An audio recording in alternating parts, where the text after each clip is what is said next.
You're listening to Power Talk, Berkeley Electric Cooperative's official broadcast about the cooperative, our communities, and ways to use energy wisely. And now, let's join our hosts for today's episode.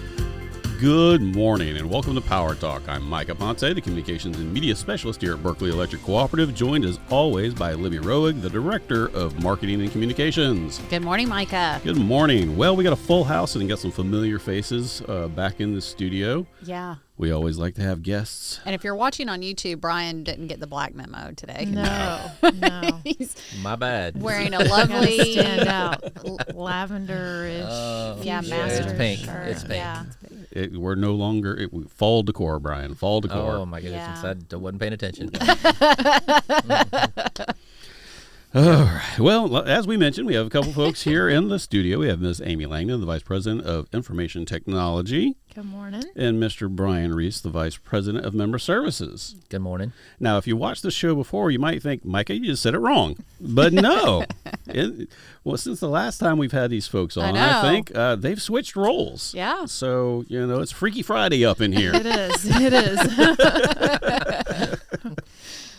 Well, I mean, we've already had y'all on the show before, so no more mugs, no more ceremonial mugs, but it has been a minute since we've had both of y'all on the same time. And as I mentioned, we have switched roles.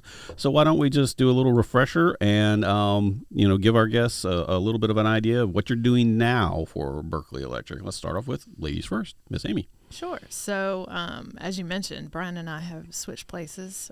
So I think October started the 5th month for me in IT, and Bryan has been in member services for 5 months. So before that, it was 20 years in member services for me, and probably close to that in IT for Bryan. So interesting last few months for sure.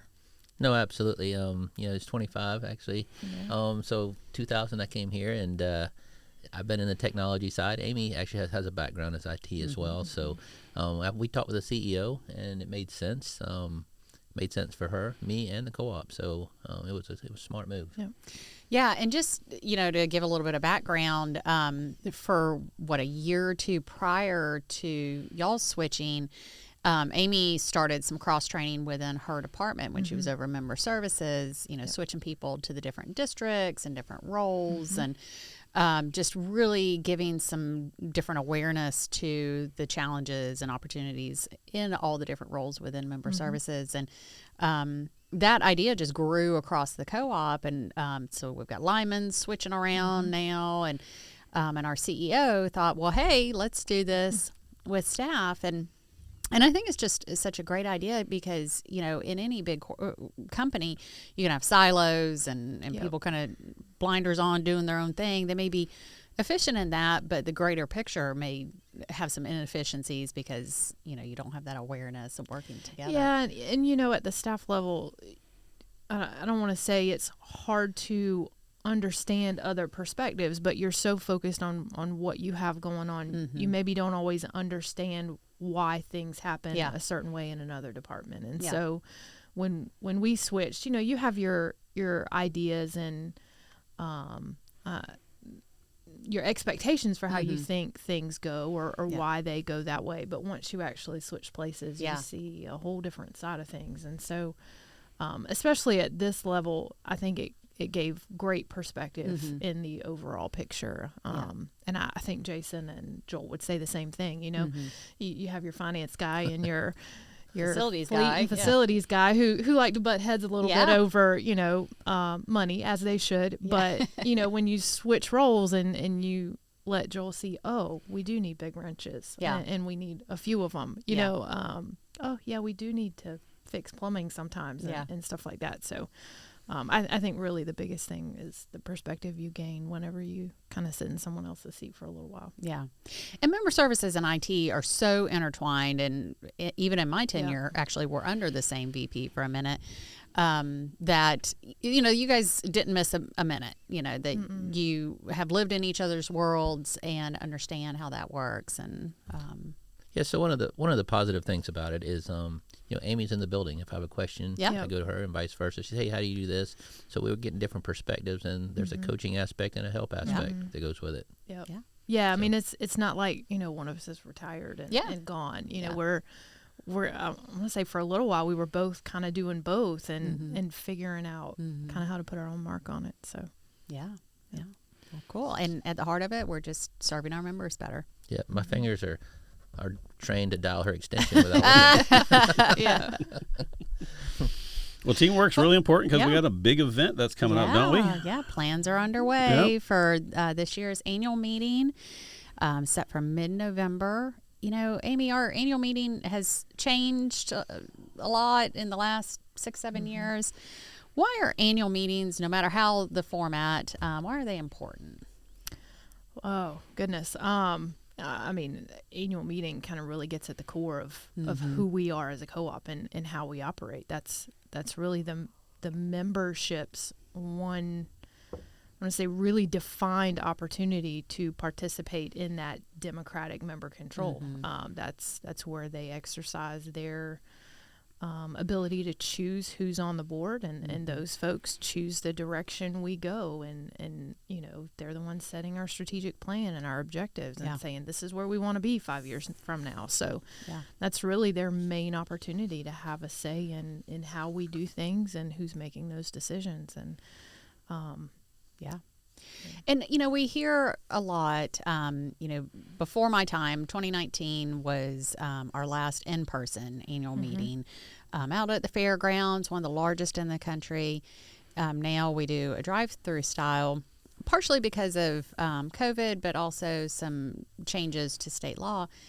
And we hear, you know, well, why don't you guys do it this way? Why don't we do mail-in ballots? Why don't you do online voting? Who sets the guidelines for how we have to conduct our annual so meeting? there's state law that dictates how we have to conduct those elections. So we would love to have online voting and absentee voting and all the things. But state law is very specific. It has to be in person. It has to be for a certain number of hours. And, you know, if there is a contested election, you have to have at least 1 day of early voting. And so it gets pretty specific.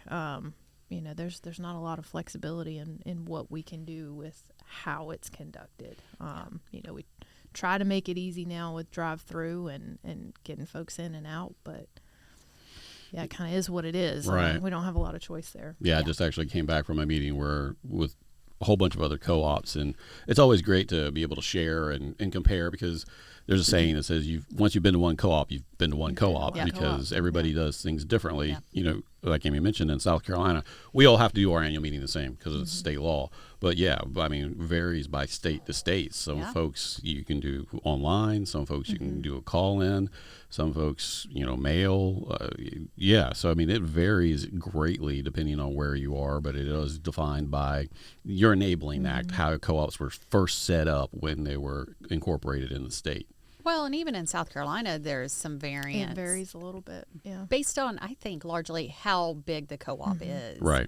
You know, and we'll talk a minute about our format, but, you know, a smaller co-op, like where I grew up, Coastal Electric, you know, they just have one district, and so how they deploy early voting in a contested election, or they can still offer the in-person opportunity. I think there are a couple who they just have their members stop by the office during the day and vote, you know, just like they're coming in to pay their bill. So in South Carolina, I mean, it has. I mean, there's people who still do the full drive-through. There's some people who have gone back to the in-person only, and then there's people who do hybrid. You know, they still have an in-person meeting, but then they still offer the drive-through voting either at their district or, you know, on specific days. So once you've been to one co-op, you've been to one co-op. But at Berkeley, as the largest co-op here in South Carolina, approaching 140,000 meters, we have some different logistics that we have to challenges that somebody from Coastal might have in terms of getting all our members a chance to vote. And we want to offer the same opportunity for our members to vote, whether they live in a rural area or, you know, that's less populated, or a more urban area like Goose Creek. So everybody has equal opportunities to come and participate. And I will say that's probably one of the biggest challenges we had when we had it all in one day at the fairgrounds. You didn't get much participation at all from Johns Island and Allendale folks. Yeah, because it was an hour drive each way. Yeah. So, yeah. But, I mean, we're dancing around it. Let's get to it. Brian, what are our Reece, plans for the members this year for our annual meeting? Yes. So if you'll indulge me for just a second, when I first started here, we were on a base technology. It was a serial communications, and as we morphed through the years, technology's changed, and it made it easier for us to hold the meeting. We used to have to use some antiquated technologies, and then of course the unfortunate event of COVID happened, and we had to think outside the box, and we came up with this idea that we were going to do a drive-through format.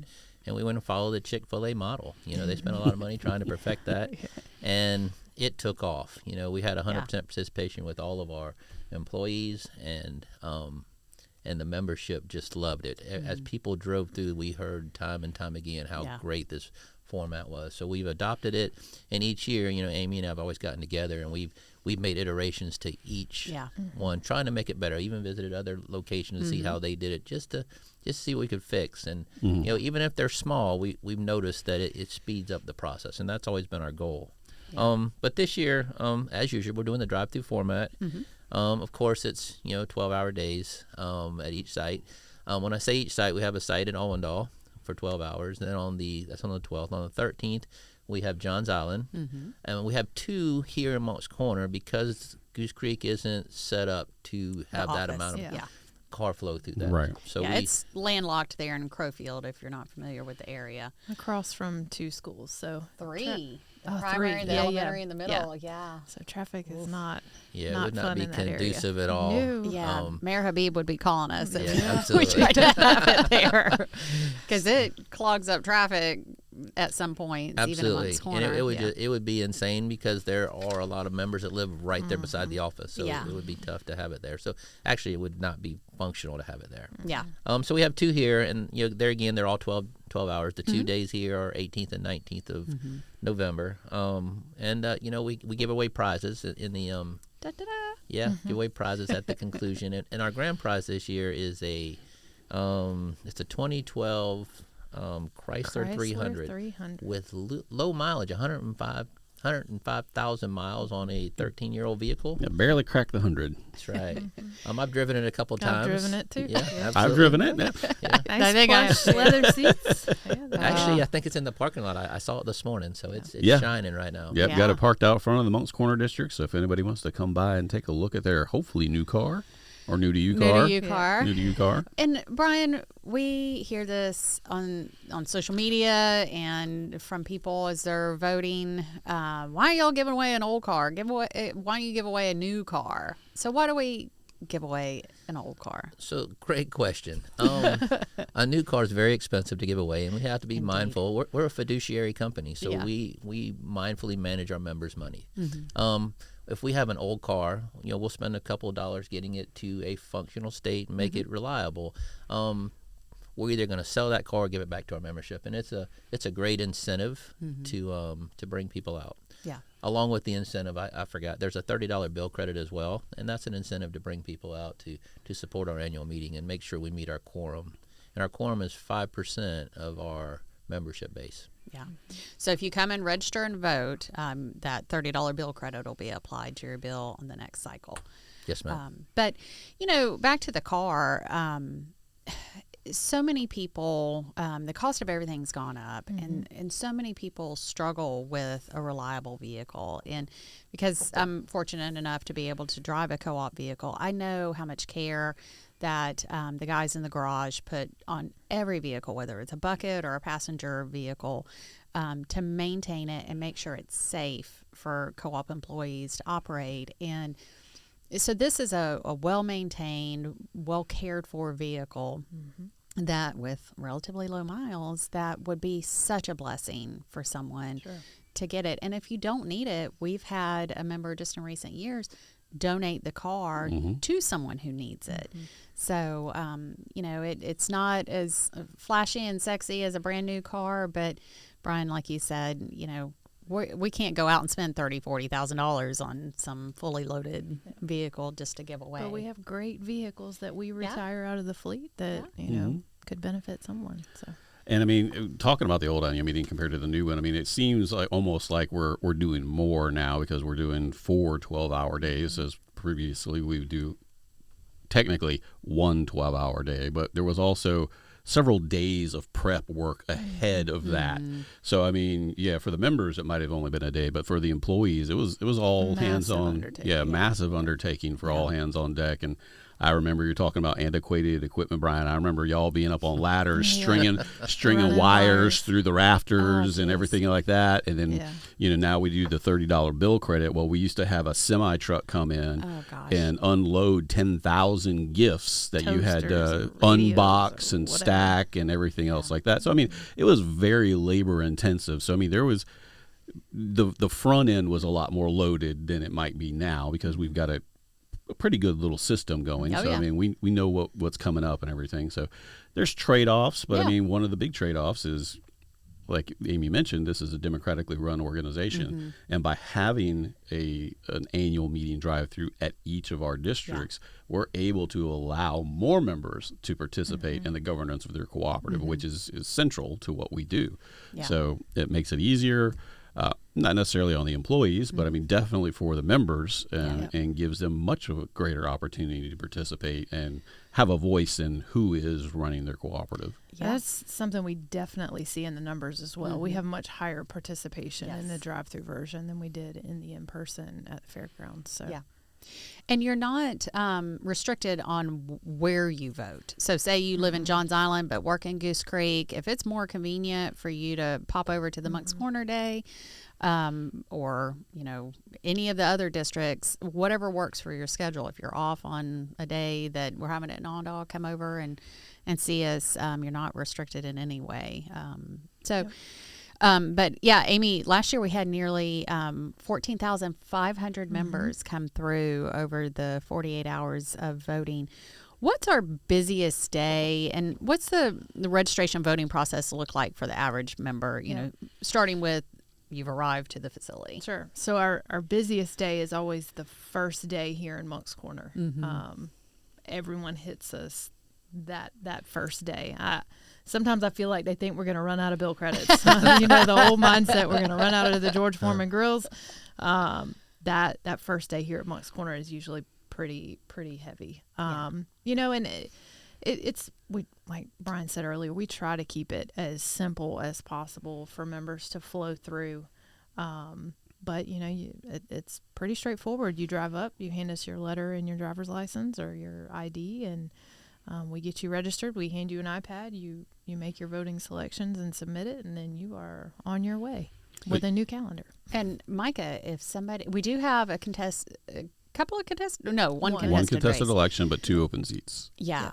If somebody isn't familiar with the board members running or the candidates, how would they find out more? Yeah, we're actually going to be we just in the process of conducting some interviews with our board members, the folks who are going to be running, and getting biographical information. And we're going to have all of that information posted on our website, the videos and just biographical write-ups. So when you go to our website, there's a little slider on the front that shows different images. There's going to be one for your annual meeting. You just click on there. We've got a bunch of different choices, and one of those is candidate info. And when you click on that, you'll be able to just go and find out all the information you need about the folks who are going to be representing you or potentially representing you for the 3 districts that are up for election this year. Yeah. And then speaking about the George Foreman grill, you reminded me too. PTSD. Yeah. For the folks who've been around for a while, we all remember the George Foreman grill year. But just to put it in perspective, that was probably our largest in-person annual meeting that I can remember in 25 years. Well, before we went to the drive-through format. Yep. But I mean, I think we had 9,800, somewhere in that neighborhood registered. It was under 10,000. Yeah, just under 10,000. Yep. For our largest day ever, and we are now having 14,500 members able to vote with the drive-through format. So I mean, I think that right there shows the progress in terms of making it available to our members and allowing them to vote. And our membership has grown too in that time. It has. So has our quorum requirements if it's a percentage of our total. And that's the other thing that I want to brag about too is that when I was at that meeting with these other co-ops, and these are large co-ops. I mean, they have to have over 100,000 meters to be at this conference. And there was one that was actually, they were trying to lower their quorum requirement from 5% down to 1%. Oh, wow. Because they are struggling so hard to get people to come out to their annual meeting. Have they tried the George Foreman grill? What are they giving away? So, we hit our quorum by lunchtime on the second day. Yeah, so I just want to give a shout out to all of our members, and then to all the employees who helped make that happen, because we have traditionally, even back in the day when we had it in person at the fairgrounds, we had one of the largest annual meetings, if not the largest annual meeting in the nation. Yeah. And we've continued that trend even with the switch to the drive-through format. So I think that speaks volumes for our members, wanting to be a part of the process and caring about who's running their co-op and wanting to have their voices heard. And like I said, we're always struggling to make it a smoother process. That George Foreman year, unfortunately, we had rain that year. So much rain, and it was cold. I mean, it was it was about 2 hours from Monk's Corner to the fairgrounds, which would normally take about 25 minutes. And then we even had the National Guard was almost called out because we were shutting down the interstates. So I mean, we've had some stumbles in the past and some things have gone wrong. Come a long way. Yeah, we've come a long way. And like I said, always trying to make the process better. And one of the ways that we've done that is we moved from paper to digital ballots over the years. And we've also changed the way that our voting lines are from year to year to make sure that things are running as smoothly as possible. Bryan, give us a little bit of a behind the scenes look. I mean, it takes a lot. It takes everybody in the co-op. Every department is part of the annual meeting in some way or fashion. So when does the process start? When do we start our annual meeting? Like I said before, it seemed like, a couple days ahead of time. Now, what does it look like for us planning? So funny you should ask, Mike. The day after it ends. Yeah. I was just about to say, the dust doesn't settle before we get started. Yeah. So the board gets back together February, March timeframe and approves the dates in which we can go ahead and start the schedule. And Amy's team gets busy. Y'all reach out and they start nailing down contracts, people that we need to have there to make it a legal poll watchers. Yep. About June, then we have a couple of meetings just to make sure logistics are there and if there are any changes that we might need to be addressed. And then June, July, and August, we really start ramping it up, and we meet on a routine basis. We communicate throughout the process.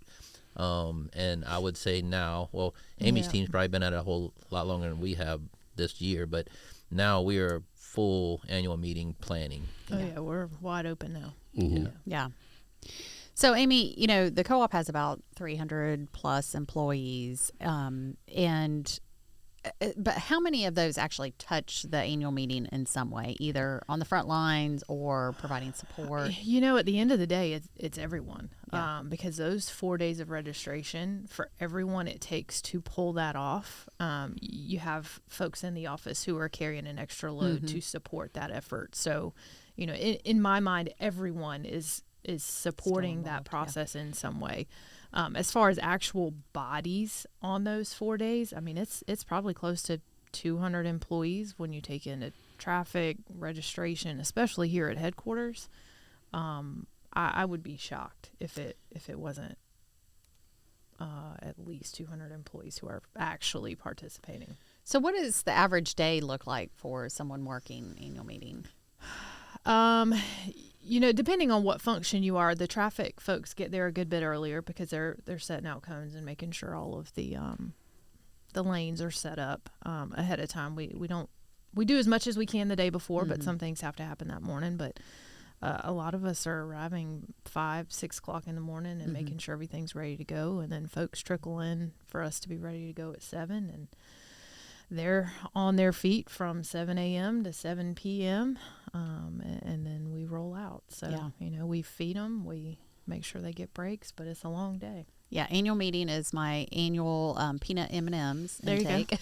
You go. Because we've got snacks, and Micah and I's boss is the lunch Nazi. When you've got to feed that many people lunch, you got to stick to a schedule. Yeah, you got 20 minutes to wolf it down and get back to your spot. Go to the bathroom and get back to your spot. And speaking about lunch, just to give a little bit of logistics for our members who are listening, we, like I said, we've changed things as we've gone through the year, and as with the drive-through annual meeting, things to expect if you haven't been here before.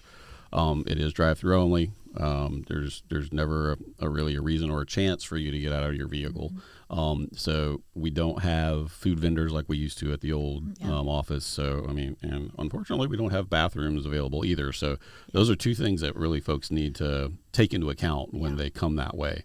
But I mean, even with our largest, busiest day in Moncks Corner, I mean, what is the average time, I think, if we're like at the height of our busy session? Minutes. Yeah, I mean, I know last year was a lot better than the year before. Right. I want to say we were like, I think 7-8 minutes max last year at the heaviest traffic. But for most of them, it's 2 or 3 minutes. They're in and out. They spend more time driving through the property than they do actually registering. And there will be a little bit of a difference this year because we do have, last year we didn't have any contested elections. So all of our board members were just automatically reinstated. So all you had to do was approve the minutes from last year's meeting. So this year you also have to approve the minutes from last year's meeting, which are on the website. If you want to read about them before you get there, you will be asked to approve those. And then this year we do have some choices that you're going to have to make because we do have candidates. So yeah, it's going to be a little bit slower than last year, but I mean, at most of our locations, like you said, the dust hardly settles before the next car is pulling through, and it goes very quickly. And even at the heaviest times here in Moncks Corner, I mean, I don't know. There was one year, I think it might have been you were close to from when you forgotten the first line of traffic until the time you exited, probably a little bit under an hour. 40? Yeah, I was thinking 45 minutes. 45 minutes, but that is at our absolute heaviest time. And we made major adjustments. Yeah, we've made major adjustments since then. Yeah, because we know if we can shave even just a few seconds off of each ballot process, that adds up to minutes and hours for everybody. So we're constantly tweaking whether the technology or the traffic lanes or whatever. And, the employees, it's a long day, standing on your feet for 12 hours, especially when you're not used to standing on your feet for 12 hours. It can be physically exhausting, but it's a good time. It is. And our members comment on that when they come there. Oh, you guys are having a good time. And, And our employees enjoy it. You know, they get to see folks that they don't normally see during the day. And it gives them something different to do during the day. But also that social aspect. A lot of them like to talk to our members and visit and just do something different for the day. Well, we've already mentioned the George Foreman year. Amy, are there any other years? You've been here just a couple of annual meetings. Your entire life, really. My whole life. Are there any other annual meeting stories that really stuck with you from over the years? Bryan, same question to you. So start thinking about it. Okay. I in my mind, I keep going back to how much technology has changed. In some of my very early annual meetings, I can remember giant books of green bar paper that we had as backup in case the computer terminals went down. So we could look up members. And they were sorted. You had to get in line by your last name. Yep. So you couldn't go to a different line because your information wasn't in there. Yep. So, just how much we have gone. I mean, how much things have changed. We do it on an iPad now. I mean, we can do it anywhere. I can do it on my phone. Yeah. But I mean, I vividly remember the green bar paper and having to flip through it and find somebody because the computer went down for a minute. So more things changed, the more they stay the same. So we used to sort people in the lanes. Now we're just sorting cars in the lanes. Right. Yeah. So what about you, Bryan? You got any fond annual meeting memories? Absolutely I do. It's always been an all-inclusive employee opportunity, right? And when I was relatively new here, first 3, 4, 5 years, it was nice to see some of the higher echelon people, the vice presidents out there. They'd be out there sweating alongside of us, setting up in the preparation just to make it all happen. It was really good for me to see that team mentality, that team effort, and I really did enjoy it. And I always looked forward to it. Unfortunately, COVID hit, but we changed, and the change was for the better. This new format is probably something we'll continue unless something else takes place. But this is a really good format. Yeah. And right after the meeting, be sure to check out our social media channels, because we'll have the people who won the door prizes and our grand prize. But also we'll have a video recapping the major projects of the last 12 months. And as a throwback to our in-person meetings, we're going to feature some great young talent doing the national anthem and from the local schools. our invocation and the pledge and stuff. So there's some familiar faces in this year's annual meeting video. So be sure to check that out. And we're really proud of all the work that we've done the last 12 months. Well, folks, believe it or not, that's another edition of Power Talk in the books. This is the official broadcast of your electric cooperative, and you can catch up on past episodes on streaming platforms like Spotify, Apple, and iHeartRadio, and get a behind-the-scenes look on our Berkeley Electric's YouTube channel. So until next time, this is Power Talk, signing off.